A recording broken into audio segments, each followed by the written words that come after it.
गौतम बुद्ध के बचपन का नाम सिद्धार्थ था। सिद्धार्थ नाम का अर्थ होता है वह जिसने अपने सभी इच्छाओं को पूरा किया। यह नाम उनके पिता राजा शुद्धोधन ने रखा था, क्योंकि जब बुद्ध का जन्म हुआ था तो सभी ज्योतिषियों और विद्वानों ने यह भविष्यवाणी की थी कि यह बालक बड़ा होकर एक महान सन्यासी बनेगा, परंतु बुद्ध के पिता राजा शुद्धोधन को यह बात अच्छी नहीं लगी। वे अपने पुत्र को एक महान राजा के रूप में देखना चाहते थे, न कि एक सन्यासी। वे नहीं चाहते थे कि उनका पुत्र फकीरों का जीवन जिए, इसलिए सिद्धार्थ के रहने की व्यवस्था विलासिता से पूर्ण की गई। उन्हें तरह तरह की सुख सुविधाओं से रखा गया। दुख की अनुभूति तक न होने दी, परंतु एक सन्यासी के लक्षण तो बचपन में ही दिख जाता है। वे बचपन से ही शांत और सरल स्वभाव के थे। दया और करुणा तो उनके मन में कूट कूट करके भरी थी। अक्सर सिद्धार्थ एकांत में जाकर ध्यान मग्न रहा करते थे। एक दिन की बात है, सिद्धार्थ अपने उपवन में एक शांत जगह इसी प्रकार ध्यान मग्न थे, तभी एक घायल हंस उनके सामने आ गिरा, जिससे उनका ध्यान भंग हो गया। जब उन्होंने अपनी आंखें खोली तो देखा कि सामने एक सफेद हंस तीर के वार से बुरी तरह घायल पड़ा तड़प रहा है।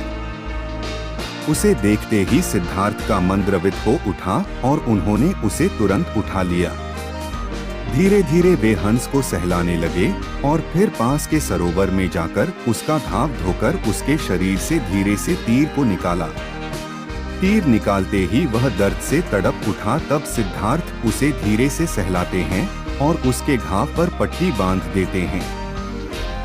उसी समय एक ओर से कुछ शोर होता है और उधर से उनका चचेरा भाई देवदत्त आता हुआ दिखाई देता है। सिद्धार्थ के हाथ में वह हंस देखकर बहुत खुश होता है और हंस लेने के लिए सिद्धार्थ के पास दौड़कर आ धमकता है। देवदत्त, सिद्धार्थ, यह हंस तुम्हारे पास है और मैं इसे कब से इधर उधर ढूंढ रहा था। यह मेरा शिकार है, अब जाकर मिला है। सिद्धार्थ, नहीं देवदत्त, यह हंस मेरा है। यह तो कब का दम तोड़ देता अगर मैं समय पर इसका इलाज न करता। देवदत्त, दम तोड़ देता तो क्या? यह तो मेरा शिकार है, मैंने इसे इसलिए तो मारा है। तुम जबरदस्ती मेरे शिकार को हड़पना चाहते हो। इस तरह दोनों भाइयों में उस हंस के लिए वाद विवाद होने लगा और धीरे धीरे बात बढ़ गई। तब दोनों ने मिलकर फैसला किया कि यह हंस किसका है। इस बात का निर्णय महाराज शुद्धोधन के पास जाकर ही होगा और दोनों भाई राज दरबार में गए। वहां उन दोनों ने अपना अपना तर्क महाराज के सामने रखा।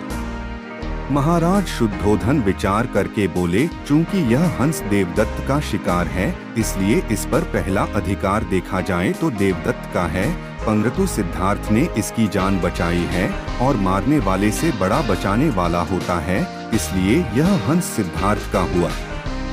महाराज शुद्धोधन का निर्णय सुनकर सिद्धार्थ की आंखों में एक चमक आ गई और वे उस हंस के शरीर पर धीरे से अपना हाथ रख सहलाने लगे। यह कहानी आपको कैसी लगी दोस्तों? इसे लाइक और एक प्यारा सा कमेंट जरूर करें और ऐसी ही दिलचस्प कहानी के लिए हमारे चैनल को सब्सक्राइब कर ले। धन्यवाद।